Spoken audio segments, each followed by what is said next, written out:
तो दोस्तों आज हम प्रॉफिट एंड लॉस का भाग 9 करेंगे, जिसमें मैं आपको कुछ और क्वेश्चंस बताऊंगा, कुछ और अच्छे क्वेश्चंस बताऊंगा जो पेपर में बहुत ही ज़्यादा इंपॉर्टेंट है, जो एग्जाम पॉइंट ऑफ व्यू से बहुत ही महत्वपूर्ण है। तो उससे पहले मैं आपको कुछ रिवीजन करवा देता हूं जो मैंने आपको पिछली क्लास में करवाई थी। तो उसमें मैंने क्या बताया था, आपको बताया था कि जब भी एसपी अगर सेम होता है दोनों आर्टिकल का, तो क्या होता है, हमें लॉस परसेंट या प्रॉफिट परसेंट जो होता है ओवरऑल वो होता है x² / 100 के बराबर होता है। ये मैंने आपको चीज़ बताई थी और इस पर हमने कुछ क्वेश्चंस करे थे। तो आज हम कुछ नए क्वेश्चंस को जानेंगे। तो स्टार्ट करते हैं क्लास को। तो दोस्तों पहले क्वेश्चन पे आते हैं। पहला क्वेश्चन हमारा क्या है, ध्यान से समझना क्वेश्चन। ये क्वेश्चन हमारा आया हुआ है एसएससी CHSL 2015 के अंदर, ठीक है। तो स्टार्ट करते हैं क्वेश्चन को। क्वेश्चन क्या है हमारा, Simon purchase a bicycle for ₹6,810। He had paid a VAT of 13.5%। Find the list price of the bicycle. ठीक है, मतलब साइमन क्या कह रहा है, साइमन ने एक साइकिल को 6,810 रुपए में खरीदा। उसने उस पर 13.5% की दर से वस्तु और सेवा कर दिया, जिसे हम वैट कहते हैं। साइकिल का अंकित मूल्य क्या है, साइकिल का अंकित मूल्य बताना मतलब लिस्ट प्राइस बताना है, ठीक है। इंग्लिश में बात करूं तो लिस्ट प्राइस हमें बताना है। तो किस तरीके से इस क्वेश्चन को हम डील कर रहे होंगे, तो एक चीज ध्यान रखिए, जो ये 6,810 रुपए है ना, इसके अंदर ये कर जुड़ जाएगा। ये वाला जो 13.5% का जो कर है ना, दर से जो कर लग रहा है हमारा वस्तु और सेवा कर, ये जुड़ जाएगा।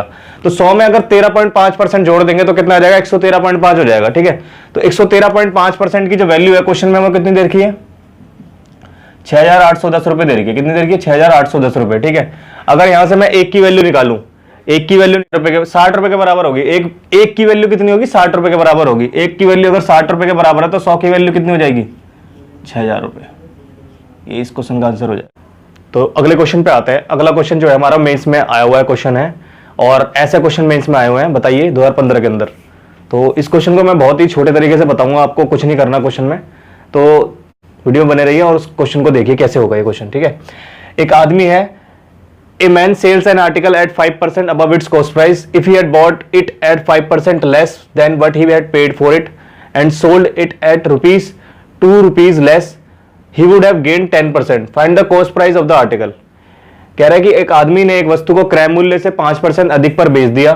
अगर उसे 5% कम कीमत पर खरीदा जाता है और क्या करा, ₹2 ज्यादा पर बेचा जाता, ₹2 कम पर बेचा जाता, सॉरी, मतलब 5% क्या हुआ कम पर अगर उसे खरीदा जाता और उसे ₹2 कम पे बेचा जाता, तो उसे कितने का लाभ होता, 10% का लाभ होता। तो हमें बताना है क्रय मूल्य क्या होगा, वस्तु का क्रय मूल्य ज्ञात करना है क्वेश्चन में, ठीक है। तो किस तरीके से इस क्वेश्चन को अप्रोच करेंगे, वस्तु का क्रय मूल्य जो 5% अधिक है, ठीक है, अधिक पर बेचा जाता है। अगर 100 रुपए अगर मैं क्रय मूल्य मानता हूं तो मेरा सेलिंग प्राइस क्या होगा, मतलब विक्रय मूल्य क्या होगा, 105 रुपए होगा, ठीक है। अगर मेरा 100 रुपए अगर कॉस्ट प्राइस है तो विक्रय मूल्य कितना होगा, 105 होगा, ठीक है। 105 पर उसने बेच दिया। अब उसने कहा है कि 5% कम पर खरीदा जाता, 5% कम पर खरीदा जाता, इसका मतलब 95 में खरीद रहा होगा, ठीक है। 100 में 5% कम हो रहा होगा, 100 में 5% कम हो रहा होगा, ठीक है। तो 95 में खरीदेगा। तो इस पे क्या हुआ, 10% का लाभ हुआ उसे कितने पर लाभ हुआ, 10% का लाभ हुआ। कितने का लाभ हो रहा है, 10% का लाभ पे बेच रहा है, ठीक है। तो इसका 10% निकालता तो कितना होगा मेरा, इसका 10% निकालो तो 9.5 होगा। 9.5 इसमें जोड़ूंगा तो 104.5, यानी कि कितने की कमी हो रही है यहाँ पर, कितना कम है यहाँ पर, 0.5 कम है। लेकिन क्वेश्चन में कितना कम दे रखा है, क्वेश्चन में ₹2 कम दे रखा है, यानी 0.5 की वैल्यू 2 के बराबर, तो ये पॉइंट हटेगा तो यहाँ 0 आ जाएगा, ठीक है। पॉइंट हटेगा तो 0 आ जाएगा। अगर मैं यहाँ 100 की वैल्यू निकालूं तो हमारा कितना आंसर आ जाएगा, यहाँ से 400, यही इसका आंसर हो जाएगा। मतलब क्रय मूल्य कितना हो जाएगा हमारे पास, 400। तो दोस्तों अगले क्वेश्चन पे आते हैं। अगला क्वेश्चन हमारा क्या है, ये क्वेश्चन हमारा MTS में आया हुआ 2013 में, ठीक है। तो ये क्वेश्चन बहुत इंपॉर्टेंट है, तो इस क्वेश्चन पे ज्यादा ध्यान देना आप, ठीक है। क्वेश्चन करते हैं हम। क्वेश्चन कह रहा है कि trader sales 2 bullocks for ₹8,400 each, neither losing or gaining in total. If he had sold one of the bullocks at a gain of 20%, the other is sold at a loss of what? एक व्यापारी ने दोनों बैलों को एक समान कीमत 84 रुपए में बेच दिया। इस तरह से उसे ना कोई लाभ और ना ही हानि होती है, ठीक है। अगर उसने एक बैल को 20% के लाभ पर बेचा तो दूसरे बैल को कितनी हानि प्रतिशत पर बेचा होगा, ठीक है। क्वेश्चन ये कह रहा है। तो इस क्वेश्चन को हम कैसे करेंगे, ध्यान से समझना क्वेश्चन कैसे होगा। इसमें कोई ट्रिक नहीं है, थोड़ा बेसिक हम चलेंगे इसमें और बहुत जल्दी क्वेश्चन को सॉल्व कर लेंगे बेसिक से ही। तो इसके सॉल्यूशन पे आते हैं। इसका सॉल्यूशन कैसे होगा, 20% की फ्रैक्शन वैल्यू होती है हमारी 1/5, ठीक है। 20% की फ्रैक्शन वैल्यू होती है 1/5, यानी कि 5 से 1 का लाभ हो रहा होगा तो कितना हो जाएगा, 6 हो जाएगा। यानी कि 5 पर 1 का लाभ होगा तो 6 हो जाएगा हमारा, ठीक है। और 6 की वैल्यू क्वेश्चन में कितनी दे रही है, 8400 रुपए दे रही है। कितनी दे रही है, 8400। तो यहाँ 6 की वैल्यू 8400 है, तो 1 की वैल्यू कितनी हो जाएगी 1400, यानी 1 की वैल्यू कितनी हो जाएगी 1400, यानी कि प्रॉफिट कितने का हो रहा होगा से 1400 रुपए का प्रॉफिट हो रहा होगा। अब क्वेश्चन में दे रखा है ना ही उसे लाभ हो रहा ना ही उसे हानि हो रही, ठीक है। तो 1400 रुपए का एक पे लाभ हो रहा होगा तो दूसरे पे क्या हो रहा होगा 1400 रुपए की हानि हो रही होगी, तभी तो जीरो आएगी वैल्यू हमारी, ठीक है। तो 1400 रुपए की दूसरे पे क्या होगी हानि हो रही होगी, ठीक है।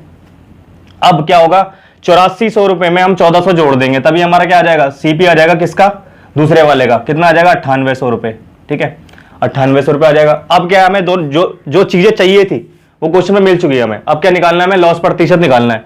तो 9800 रुपए 9800 रुपए पे 1400 रुपए का लॉस हो रहा है, तो 100 पे कितना 9800 रुपए पे 1400 रुपए का लॉस हो रहा है, तो 100 पे कितना हो जाएगा 1400 बटे 9800, तो 100 पे निकाल लेते हैं इसे, 0 से 0 कट गए, 7 दूनी 14, 7 24 14, 7 एकम 7, 7 चौक 28, तो 1/7 कितना होता है हमारे पास 14 से ही 2/7। तो दोस्तों अगले क्वेश्चन पे आते हैं। अगला क्वेश्चन हमारा क्या है, ध्यान से समझना क्वेश्चन को, बहुत ही आसान तरीके से क्वेश्चन बताऊंगा मैं इसका सॉल्यूशन बहुत ही आसान है, कुछ नहीं है सॉल्यूशन में। A person bought 2 horses at the rate of 20,000 each if he gains 15% profit on selling first horse and sold second horse at a loss and bears overall loss of rupees 4,000, find SP of second horse। कहने का मतलब यह है कि एक आदमी ने 2 घोड़े खरीदे, प्रत्येक घोड़ा जो है वो 20,000 रुपए का खरीदा उसने, ठीक है। पहले घोड़े पर उसने 15% का लाभ कमाया और दूसरे घोड़े पर उसने उसे हानि पर बेच दिया, ठीक है। तो उसे कुल जो है 4,000 की हानि हो गई। तो बताना है क्वेश्चन में कि दूसरे घोड़े का विक्रय मूल्य क्या निकालना है, दूसरे घोड़े का विक्रय मूल्य क्या होगा। तो क्वेश्चन आप समझ चुके होंगे, क्वेश्चन किस तरीके से करेंगे देखते हैं। तो 20,000 रुपए के उसने घोड़े खरीदे, ठीक है, दोनों घोड़े कितने खरीदे 20,000 रुपए के खरीदे, ठीक है। तो यहाँ 20,000 लिख देते हैं पहले। अब क्या है 20,000 रुपए पे 15% का लाभ कमा रहा है वो, तो 15% अगर मैं निकालू इसका 20,000 का तो कितना होगा हमारे पास 3,000 रुपए हो जाएगा, कितना आ जाएगा 3,000 रुपए, ठीक है, ये लाभ है। अब क्या है क्वेश्चन में दे रखा है कि हानि हो रही है उसे 4,000 रुपए की, 4,000 रुपए की क्या हो रही है उसे हानि हो रही है, कितने की हानि हो रही है 4,000 रुपए की हानि हो रही है। अगर 4,000 की हानि हो रही है तो ये जो 3,000 उसने कमाए हैं, ये 3,000 तो वो गवाएगा ही गवाएगा, साथ में 4,000 रुपए और गवाएगा, ठीक है। क्वेश्चन में ये तो कह रहा है मतलब 3,000 रुपए ये तो गवाएगा ही गवाएगा और 4,000 रुपए और गवाएगा वो, तभी तो उसे 4,000 की हानि हो रही होगी, क्योंकि यहाँ लाभ हो रहा है ना 3,000 रुपए का। तो टोटल कितना हो गया यहाँ से, अगर मैं देखूं 3,000 रुपए माइनस करते हैं और 4,000 माइनस करते हैं तो कितना माइनस कर रहे हैं 7,000 माइनस करते हैं।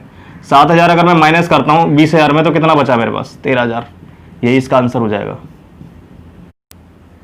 अगले क्वेश्चन पे आते हैं। अगला क्वेश्चन भी उसी तरीके का क्वेश्चन है, बस इसमें क्या हो रहा है लॉस हो रहा है हमें, ठीक है। तो उसी मेथड को अप्लाई करते हैं जो मैंने आपको भी बताया। A person bought 2 horses at the rate of rupees 40,000 each, if he gains 12% loss on first horse and second horse at profit and gain overall profit of rupees 3,200, find SP of second horse. एक आदमी ने 2 घोड़ों को एक समान कीमत 40,000 रुपए में खरीदा, अगर वह एक घोड़े को 12% की हानि पर बेचता है और दूसरे को लाभ पर बेचता है और उसे कुल लाभ 3,200 रुपए हो जाता है, तो हमें बताना है विक्रय मूल्य क्या होगा, दूसरे घोड़े का विक्रय मूल्य क्या होगा, ये बताना है क्वेश्चन। तो इसका हल कैसे करेंगे हम, उसी तरीके से करेंगे। 40,000 रुपए दोनों की कीमत दे रही है, दोनों को लिख लेते हैं 40,000 रुपए, 40,000। ये समझाने के लिए मैं आपके लिए लिख रहा हूं, लेकिन इसे लिखने की जरूरत नहीं है आपको, ठीक है, ये मन में ही करना है आपको। 40,000 रुपए का अगर मैं 12% निकालता हूं, 12% की हानि हो रही है, 12% कितना होगा 4,800 रुपए, कितना होगा 4,800 रुपए, 12% है 4,800 रुपए, ठीक है। अब कितने की उसे कितना लाभ हो रहा है, कुल लाभ कितना हो रहा है उसे 3,200 रुपए का लाभ हो रहा है, मतलब कुल लाभ कितने का हो रहा है 3,200 रुपए का लाभ हो रहा है, कुल लाभ, ठीक है। अब ये 4,800 रुपए क्या है हानि वाले हैं और यहाँ 3,200 रुपए का लाभ हो रहा है, यानी कहने का मतलब ये है ये माइनस ये हानि हो रही है उसे, 4,800 रुपए घाटे में है वो, ये 4,800 रुपए तो जोड़ने पड़ेंगे, साथ में 3,200 रुपए का और उसे लाभ होना पड़ेगा, तभी उसे क्या होगा 3,200 रुपए का लाभ होगा ना। जब ये 4,800 रुपए और 3,200 रुपए जुड़ जाएंगे तभी उसे लाभ कितने का हो रहा होगा 3,200 रुपए का हो रहा, क्योंकि वो हानि में चल रहा है ना अभी, तो 4,800 रुपए में 4,800 रुपए की हानि में चल रहा है ना अभी, तो 4,800 रुपए ये तो जुड़ेंगे साथ में ये 3,200 रुपए जोड़ेंगे, तभी उसका लाभ कितना होगा कुल 3,200 रुपए। तो इसमें कितना हो जाएगा, जोड़ देते हैं 4,800 रुपए और 3,200 रुपए को जोड़ दूंगा तो कितना हो जाएगा हमारे पास 8,000 जोड़ देंगे तो क्या होगा 48,000 आंसर आ जाएगा इसका, 48,000 इसका आंसर हो जाएगा। तो दोस्तों अगले क्वेश्चन पे आते हैं। अगला क्वेश्चन हमारा क्या है, अगला क्वेश्चन भी बहुत इजी क्वेश्चन है, बस थोड़ा सा इसमें क्या करना है आपको कैलकुलेशन करनी है, और कैलकुलेशन करना भी जरूरी है क्योंकि हर क्वेश्चन में आपकी ट्रिक नहीं लगेगी, ठीक है। तो क्वेश्चन को कैसे करेंगे हम बताता हूं मैं आपको, उससे पहले पढ़ लेते हैं क्वेश्चन को क्या कह रहा है। 2 articles A and B were sold at rupees 4,960 and 3,720 respectively. A profit of 31.25% is based on article A and a loss of 18.18% on article B, find the overall profit percent और loss percent on whole transaction. ठीक है, हिंदी में ये कह रहा है कि दो वस्तुएं ए और बी को 4,960 रुपए और 3,720 रुपए में बेचा जाता है। ए पर उसे 31.25% का लाभ होता है और बी पर उसे 18.18% की हानि होती है। कुल लाभ या हानि प्रतिशत ज्ञात करें। ठीक है, क्वेश्चन में कह रहा है कि दो वस्तु है ए और बी, ए को उसने इतने में बेचा और बी को इतने में बेच दिया। ठीक है, अब मुझे एक चीज ध्यान में रखना, जब भी ऐसा क्वेश्चन आता है ना, तो क्या करना होता है, इन दोनों का रेशियो में निकाल दो, इन दोनों का क्या कर दो, रेशियो में कन्वर्ट कर दो। तो इसे रेशियो में कैसे कन्वर्ट करेंगे, 0 से 0 कट गया और ये 124 चौक 124 दिया, यानी कि 4-3 की रेशियो आ गई। कितनी आ गई, 4-3 की रेशियो आ गई। ठीक है, तो इसे अब उसके आगे कैसे करेंगे, यहां पर लाभ कितने का हो रहा है, 31.25% का लाभ हो रहा है। ठीक है, इसका लाभ हो रहा है। अब 6 सही, अगर मैं 6.25% की बात करूं तो 1/16 होता है, ये इसका 5 गुना है, तो 5 गुना है तो कितना हो जाएगा, 5/16, यानी कि 5/16 आप उसे प्रॉफिट हो रहा होगा। ठीक है, 5/16 फ्रैक्शन में आ गया, तो 16 सीपी है हमारा, क्रय मूल्य है, तो उसमें 5 जोड़ देंगे तो कितना होगा, 21 हो जाएगा। यानी कि 16 में 5 का प्रॉफिट कितना हो गया, 21 रुपए। ठीक है, 16 में 5% का 5 रुपए का प्रॉफिट हो जाएगा तो 21 रुपए आ जाएगा। वही मैं बात करूं 18 सही 18.18% की बात करूं तो ये क्या है हमारा 1/11 का डबल है, 1/11 का डबल है। ठीक है, 1/11 होता है हमारा 9.09% होता है, तो इसका डबल कर देते हैं तो हमारा हो जाता है 18.18% हो जाता है। ठीक है, तो यहाँ ये समझ में आ गया होगा आपको। अब 11 जो है, 11 में अगर 2 की हानि हो रही है तो कितना हो रहा होगा, 11 में 2 की हानि हो रही है तो इसे कितने में बेच रहे होंगे, 9 में बेच रहे होंगे।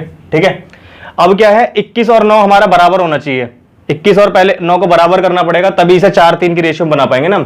पहले इन्हें बराबर करते हैं, फिर 4 और 3 की रेशियो में कन्वर्ट करते हैं। ठीक है, तो इसका जो एलसीएम होगा वो कितना होगा, हमारे पास 63 एलसीएम होगा। इसका एलसीएम कितना होगा, 63। तो यहां पर क्या करेंगे, 3 से गुणा कर देंगे, यहां पर 7 से गुणा कर देंगे। ठीक है, 63 आ जाएगा इसका एलसीएम। अब क्या है, अब क्या करना, बराबर होगा, अब 4 और 3 से गुणा कर देते हैं, इसे 4 से गुणा कर देते हैं, इसे 3 से गुणा कर देते हैं, 3 से 3 कट गया। ठीक है, 3 से 3 कट गया, कट गया। ठीक है, तो 4 से जब यहां गुणा हो रहा है तो यहां भी 4 से गुणा हो रहा होगा, और यहां 7 से गुणा हो रहा है तो यहां भी 7 से गुणा हो रहा होगा। ठीक है, इसके बाद हम देखते हैं, इसे 7 से गुणा करेंगे तो कितना आएगा, 77 आ जाएगा। इसे 4 से गुणा करते हैं तो 64 आ जाएगा। यहां जोड़ते हैं तो आ जाएगा 11 और 141 आ जाएगा। और यहां कितना आ जाएगा, 20 में से 18 गए, 20 में से 14 के कितने बचे, 6, यानी कि 141 पर उसे 6 रुपए की क्या हो रही है, प्रॉफिट हो रहा है, लाभ हो रहा है, 6 रुपए का लाभ हो रहा है उसे। 100 पे कितना हो जाएगा, 600/141। तो 141 ये 4 बार जा रहे थे, इसमें 4.4 वाला एक ही ऑप्शन है, 4.25% एक ही ऑप्शन है, तो सी ऑप्शन इसका आंसर हो जाएगा। अगले क्वेश्चन पे आते हैं। अगला क्वेश्चन हमारा क्या है, इंपॉर्टेंट क्वेश्चन है और मैं ऐसे तरीके से क्वेश्चन बताऊंगा जो बहुत जल्दी क्वेश्चन हो जाएगा। ठीक है, कैलकुलेशन भी कम करा दूंगा आपकी और जल्दी क्वेश्चन भी करा दूंगा। ठीक है, तो स्टार्ट करते हैं क्वेश्चन को। 2 tables were bought at ₹2800. First was sold at 17% profit and second at 22% profit. If first were sold at 22% profit and second at 17% profit, he would get ₹8 more. Find the difference between the cost price of both the horse tables. Find the difference between the cost price of both the tables. ठीक है, दो मेजों को 28 रुपए में खरीदा गया। पहली मेज को 17% के लाभ पर और दूसरी को 22% के लाभ पर बेचा गया। अगर पहली मेज को 22% लाभ पर और दूसरी को 17% के लाभ पर बेचा जाए तो उसे पहले से 8 रुपए ज्यादा प्राप्त हो जाते हैं। तो दोनों क्रय मूल्य के बीच का अंतर बताइए, दोनों के क्रय मूल्य के बीच का अंतर बताना है। ठीक है, तो क्वेश्चन में ये कह रहा है कि पहली जो मेज है ना, पहली मेज को हमने 17% के लाभ पर बेच दिया और दूसरी मेज को 22% के लाभ पर बेच दिया, तो उसे मान लो प्रॉफिट हो रहा है ₹p का। ठीक है, मान लेते हैं प्रॉफिट हो रहा है ₹p का, 17% का लाभ कमा रहा है, पहली पे 17% का लाभ कमा रहा है वो, दूसरे पे 22% का लाभ कमा रहा है, तो उसे प्रॉफिट हो रहा है ₹p का। कितने रुपए का हो रहा है, ₹p का। ठीक है, ये कुछ भी मान लो, Q मान लो, X Y Z कुछ भी मान सकते हो आप। ठीक है, अगर पहली वाली को 22% के लाभ पर बेचा जाए और दूसरी वाली को 17% के लाभ पर बेचा जाए तो हमारा क्या है, प्रॉफिट जो होता है वो 8 रुपए ज्यादा हो जाता है, मतलब P+8 हो जाएगा। क्या हो जाएगा, ये P+8 हो जाएगा। क्या हो जाएगा, P+8। यहां तक आपको चीज समझ में आ रही होंगी। अब इसे कैसे करेंगे आगे, अब क्या करेंगे, माइनस करते हैं यहां से। अगर मैं माइनस करता हूं तो यह जाएगा -5% ऑफ फर्स्ट, यहां जाएगा +5% ऑफ सेकंड, इक्वल टू हो जाएगा -8। ठीक है, अगर मैं यहां पर माइनस हटाता हूं तो 5% आई फर्स्ट -5% ऑफ सेकंड क्या हो जाएगा, 8 रुपए। अब जो दोनों का जो 5% है वो कितना आ रहा है, 8 रुपए के बराबर आ रहा है। क्वेश्चन में हमें क्या निकालना है, 100% का निकालना है। तो 100% के लिए क्या करेंगे, 20 से मल्टीप्लाई कर देंगे, 20 से मल्टीप्लाई कर देंगे तो हमारा आंसर आ जाएगा 160 रुपए। वही इस क्वेश्चन का आंसर हो जाएगा, वही इस क्वेश्चन का आंसर हो जाएगा। कॉस्ट प्राइस का डिफरेंस निकालना है तो कॉस्ट प्राइस का डिफरेंस कितना हो जाएगा, 160 रुपए, यही इसका आंसर होगा। क्रय मूल्य का जो अंतर है वो 160 रुपए होगा। कई लोगों को ये चीज समझ में नहीं आई होगी, मैं बता देता हूं कैसे हो रहा है ये। 100x मैंने मान लिया CP पहले वाले का, दूसरे वाले का मान लिया मैंने 100y, ठीक है। यहाँ ऐसे समझ लीजिए आप, अगर समझ में नहीं आ रहा तो पहले को 17% के लाभ पर बेचने मतलब 17x हो जाएगा। दूसरे वाले को हमने कितने में बेचा, 22% के लाभ पर बेचा, तो कितना हो जाएगा 22y। प्रॉफिट हो रहा है मान लेते हैं P रुपये का, ठीक है। अगर दूसरे की बात करूं, दूसरे पे बात करूं, पहले वाले को आप बेच रहे हैं 22% के लाभ पर, तो 22x हो जाएगा। इसे 17% के लाभ पर बेच रहे हैं तो कितना हो जाएगा, P + 8 रुपए ज्यादा हो रहा है। क्लियर है। अब इसे काटेंगे, यहाँ पर कितना आएगा -5x, माइनस माइनस कर देते हैं, माइनस +5y इक्वल टू कितना हो जाएगा यहाँ पर -8। अब मैं माइनस हटाता हूं तो क्या है, 5x - 5y इक्वल टू 8 आ जाएगा, ठीक है। अब मुझे निकालनी है 100x पे वैल्यू, तो 100x पे वैल्यू निकालूंगा तो 20 से गुणा कर देता हूं दोनों तरफ, तो कितना आ जाएगा हमारे पास 160 रुपए। यही इस क्वेश्चन का आंसर हो जाएगा, यही किस क्वेश्चन का आंसर हो जाएगा। 160 रुपए क्रय मूल्य का अंतर है। इस तरीके से भी निकाल सकते हैं इस क्वेश्चन को। अगर आपको समझ में ये मेथड नहीं आ रहा तो इस तरीके से भी कर सकते हैं आप। क्वेश्चन में कुछ नहीं है, बस एक्स वाई ना माने तो भी सही है, वैसे भी निकल जाएगा, ठीक है। तो दोस्तों अगले क्वेश्चन को देखते हैं। अगला क्वेश्चन हमारा ये है, 2 chairs were bought at ₹3,000, first was sold at 16% profit and second at 26% profit. If first was sold at 26% profit and second at 16% profit, he would get 12 रुपए ज्यादा, 12 रुपए more. Find the cost price of both the chairs, ठीक है। कहने का मतलब ये है कि दोनों चेयरों को उसने 3000 रुपए में खरीदा। पहली वाली को 16% प्रॉफिट पे बेचा, दूसरी वाली को 26% प्रॉफिट पे बेचा। अगर पहली वाली को 26% प्रॉफिट पे बेच रहा है और दूसरी वाली को 16% प्रॉफिट पे बेच रहा है तो उसे 12 रुपए का फायदा मिल रहा है। तो हमें बताना है क्रय मूल्य क्या होगा दोनों चेयरों का, ठीक है। क्वेश्चन आप समझ चुके होंगे, अब इसे करते हैं कैसे करेंगे, ठीक है। उसी तरीके से करेंगे और बहुत सिंपल तरीके से मैं आपको बताऊंगा, ठीक है। तो कैसे क्वेश्चन को करेंगे, 16% प्रॉफिट हो रहा है पहले वाला और दूसरा वाला 26% का प्रॉफिट हो रहा है। तो मान लेते हैं हमें x रुपए का फायदा हो रहा है, ठीक है। मान लेते हैं x रुपए का फायदा हो रहा है। अब हमने कर लिया 26% का प्रॉफिट हो रहा है पहले वाले पे, दूसरे वाले पे 16% का प्रॉफिट हो रहा है। तो हमें कितने का लाभ हो रहा है, ज्यादा, 12 रुपए का ज्यादा, 12 रुपए ज्यादा का लाभ हो रहा है। कितने का ज्यादा ज्यादा का लाभ हो रहा है, 12 रुपए का ज्यादा का लाभ हो रहा है, ठीक है। तो यहां से निकालते हैं, काटते हैं तो 10% आ जाएगा यहाँ पर, 10% और ये भी 10% आ जाएगा, ठीक है। इक्वल टू कितना आ जाएगा, 12 माइनस का नहीं, अगर मैं यहाँ पर इन्हें चेंज करता हूँ तो 10 मतलब यहाँ माइनस करता हूँ और यहाँ प्लस करता हूँ तो यहाँ माइनस हो जाएगा, ठीक है। अगर यहाँ माइनस साइन चेंज करता हूँ तो यहाँ 10% हो जाएगा, -10% इक्वल टू हो जाएगा 12। यानी कि डिफरेंस जो है 10% का डिफरेंस कितना, 12 रुपए के बराबर है। अगर 100% का निकालेंगे तो एक जीरो बढ़ा देते हैं, 100% का निकालेंगे तो क्या हो जाएगा, एक जीरो बढ़ा देते हैं, यानी 120 रुपए का उसे डिफरेंस है। कॉस्ट प्राइस में डिफरेंस कितने का है, 120 रुपए का डिफरेंस है दोनों के। कॉस्ट प्राइस मतलब क्रय मूल्य के बीच का डिफरेंस कितना है, 120 रुपए। यहां तक चीजें समझ में आ रही होंगी आपको। अब क्या है, क्वेश्चन में हमें दे रखा है 3000 रुपए में वो खरीद रहा है। कितने में खरीद रहा है, 3000 रुपए में खरीद रहा है। कितने में खरीद रहा है, 3000 रुपए में खरीद रहा है।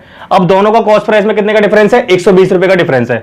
अगर ये 120 में माइनस कर दूं 3000 में से तो कितना बचा, 2880 रुपए बचा, 2880 रुपए बचा, ठीक है। अब क्या हुआ, एक 120 रुपए ज्यादा है, एक के 120 रुपए कम है। इसका मतलब यही है ना, दोनों का कॉस्ट प्राइस में डिफरेंस 120 रुपए का है। इसका मतलब यह है कि एक ने 120 रुपए ज्यादा में खरीदा होगा और एक ने कम में खरीदा होगा। तो यानी कहने का मतलब यह है कि 120 रुपए मैंने एक तरफ ज्यादा कर दिए, ठीक है। अब जो 2880 रुपए है उसे मैंने बांट दिया इक्वल पार्ट में, तो 1400 रुपए इसमें बांट दिए, 1440 और इसमें 1440 रुपए बांट दिए। तो कितना हो जाएगा यहाँ पर, 0, 6, 1560 और 1440, यही दोनों का क्या हो जाएगा, कॉस्ट प्राइस हो जाएगा। तो दोस्तों अगले क्वेश्चन पे आता है। अगला क्वेश्चन हमारा क्या कहता है, अगला क्वेश्चन कहता है कि Dinesh bought 2 radios for ₹1920। He sold one at a profit of 20% and other at a loss of 2/3%। If the selling price of both the radios are same, find the cost price of both the radios. Dinesh 2 radio को 1920 रुपए में खरीदा उसने, वह एक को 20% के लाभ और दूसरे को 2/3% की हानि पर बेचता है। अगर दोनों का विक्रय मूल्य समान है तो दोनों रेडियो का क्रय मूल्य ज्ञात करना है, विक्रय मूल्य ज्ञात करना है, ठीक है। क्रय मूल्य ज्ञात करना है, सॉरी, क्या क्रय मूल्य बताना है हमें, ठीक है, क्वेश्चन में। तो कैसे करेंगे इस क्वेश्चन को, हमें इसमें क्या है, सेलिंग प्राइस सेम दे रखा है। सेलिंग प्राइस मतलब विक्रय मूल्य समान दे रखा है, ठीक है। तो एक को हमने 20% के प्रॉफिट पे बेचा, 20% का मतलब है 1/5, यानी कि 5 पे 1 का प्रॉफिट 6 में बेच रहा होगा, 5 पे 1 का प्रॉफिट 6 में बेच रहा होगा। 6 सही 2/3% का मतलब है 1/15, ठीक है। तो 15 में 1 की हानि हो रही है तो कितना हो जाएगा, 14। ये मैं परसेंटेज की जो वैल्यू है ना, मैं इसलिए बता पा रहा हूं, इसलिए मैं आपको समझा पा रहा हूं क्योंकि परसेंटेज की वीडियो में मैंने आपको ये चीज बताई हुई है, तो आप वहां से देख सकते हैं इसको, ठीक है। इसका लिंक आपको डिस्क्रिप्शन में मिल जाएगा। अब क्या है, दोनों बराबर करने हैं। इन दोनों को बराबर करने के लिए मुझे क्या करना है, 42 लगाना पड़ेगा। 42 करने के लिए मैं क्या करूंगा, इसे 7 से गुणा कर दूंगा, इसे 3 से गुणा कर दूंगा, तो ये 7 से गुणा हो जाएगा और ये 3 से गुणा हो जाएगा, ठीक है। तो यहाँ पर लाभ कितने का आ रहा है, 4 का लाभ आ रहा है, ठीक है। 7 में से 3 गए, 4 बच गया, और यहाँ भी 7 से गुणा करूंगा और यहाँ पर 3 से, तो ये कितना हो जाएगा 35 और ये 45। अब इन दोनों की वैल्यू कितनी देर की क्वेश्चन में 1920 दे रखी है, इन दोनों की वैल्यू कितनी देर की क्वेश्चन में 1920, मतलब 80 की वैल्यू कितनी है 1920, ठीक है। तो यहाँ से जब मैं 0 से 0 काट दूंगा, 8 की वैल्यू 1 की वैल्यू निकाल दो, कितना आ जाएगा 8 दूनी 16, 8 दूनी 16 और 8 चौक 32, ठीक है। कितना 24 आ गया, 24 आ गया। तो 35 को 24 से गुणा करा तो कितना आ जाएगा मेरे पास 860 रुपये आ जाएगा। अगर 45 को 24 से गुणा करता हूँ कितना होगा मेरे पास, 45 को 24 से गुणा करते हैं तो कितना आएगा मेरे पास 900 और 160 और 20, 1080, कितना आ जाएगा 1080। यानी कि यहाँ पर 860 रुपये आ रहा है, 1080 आ रहा है। तो 860 रुपये हमारा जो है पहले वाले का क्या होगा, कीमत होगी जिसने पे खरीदा होगा उसने, और दूसरे वाले को 1080 पे खरीद रहा होगा, ठीक है। तो यहाँ तक ये चीजें समझ में आ गई होंगी आपको। तो दोस्तों अगले क्वेश्चन पे आते हैं। अगला क्वेश्चन क्या है हमारा, ध्यान से समझना क्वेश्चन को। A man bot 2 chairs for a total cost of ₹1800 by selling one for 4/5 of its cost and the other for 5/4 of its cost. He makes a profit of ₹90 on the whole transaction. Find the cost price of the lower price chair. एक आदमी ने 2 कुर्सियों को 1800 रुपए में खरीदा, एक को क्रय मूल्य के 4/5 पर और दूसरे को 5/4 पर बेचा जाए तो उसे कुल लाभ 90 रुपए का होता है। तो कम कीमत वाली कुर्सी का क्रय मूल्य ज्ञात करें। कहने का मतलब यह है क्वेश्चन में कि एक को हमने 4/5 पर बेचा जा रहा है, कॉस्ट प्राइस का मतलब क्रय मूल्य का, और दूसरे वाले को 5/4 पर बेचा जा रहा है क्रय मूल्य के, ठीक है। और 90 रुपए का उसे कुल लाभ हो जाता है और 1800 रुपए में उसने खरीदा था, ठीक है। तो ऐसे जब भी क्वेश्चन आए ना तो आपको क्या लगाना है, एलिगेशन मेथड लगाना है। क्या लगाना है, एलिगेशन मेथड लगाना है। क्या लगाना है, एलिगेशन। एलिगेशन कैसे लगेगा इसमें मैं आपको बता देता हूं। सीपी और एसपी लिख लेता हूं पहले तो मैं, ठीक है। 4/5 पर बेचा जा रहा था, ठीक है। यानी कहने का मतलब यह है 5 अगर मेरा सीपी है तो 4 मेरा क्या होगा, एसपी होगा, ठीक है। 4/5 का मतलब ये है, ठीक है। तो यहाँ 5 का हमारा सीपी है और 4 पर कितने की हानि हो रही है, 1 की हानि हो रही है। 1 की हानि 5 पर कितना होगा, 20% हो जाएगा। 20% पहले वाले पे इतने का हानि हो रही होगी, कितनी की हानि होगी, 20% की हानि हो रही होगी, ठीक है। दूसरे वाले की बात करता हूं मैं, 4/5 था तो 4 यहाँ होगा तो 5 यहाँ जाएगा, ठीक है। तो 1 का हमें क्या हो रहा है, प्रॉफिट हो रहा है, लाभ हो रहा है। 4 पर तो कितना हो जाएगा, 25% का लाभ हो रहा है उसे, ठीक है। और होल की बात करता हूं अब मैं, होल की तो 1800 रुपए जो है उस पर 90 का लाभ हो रहा है। तो 1800 रुपए जो 1800 रुपए का 90 क्या है, 5% है। टोटल पे क्या है, टोटल की बात करूं तो कितना होगा, 5% का लाभ हो रहा है। कितने का लाभ हो रहा है, 5% का। तो 20% की हानि, 25% का लाभ और ओवरऑल 5% का लाभ निकाल देते हैं इसे। 25 में से 5 गया, 20 बचा और यहाँ देखा तो 25 आ गया। तो यहाँ आएगा हमारे पास 4 5 4 5 9 9 कितनी 1800 1800 का मतलब है 200। एक की वैल्यू 200 हो जाएगी तो 800 हो जाएगी इसकी वैल्यू, और इसकी कितनी हो जाएगी 1000। ये इस क्वेश्चन का आंसर हो जाएगा। और लोअर प्राइस का पूछा तो मतलब 800 इसका आंसर हो जाएगा। दोस्तों आज जो मैंने आपको क्वेश्चन बताए हैं वो आपको समझ में आ गए होंगे। जो भी मैंने आपको आज मेथड बताए तरीके भी क्लियर हो रहे होंगे। अगर आपको कोई चीज़ समझ में नहीं आए तो आप दोबारा से वीडियो को रिवाइंड करके देख सकते हैं। और जो मैंने आपको 8 वीडियोस अभी तक प्रोवाइड करी हैं प्रॉफिट एंड लॉस की, आई होप वो सारी आपको समझ में आ रही होंगी। तो इन वीडियोस को ज़्यादा से ज़्यादा शेयर करें क्योंकि अभी मेंस आने वाला है और मेंस के एस्पिरेंट बहुत सारे हैं। तो मैंने उन सारी मेंस के एस्पिरेंट्स को सोचते हुए वीडियो बनाई है और जितने भी जो मेंस के एस्पिरेंट है उनके लिए बहुत ही फायदे वाली वीडियोज़ हैं ये।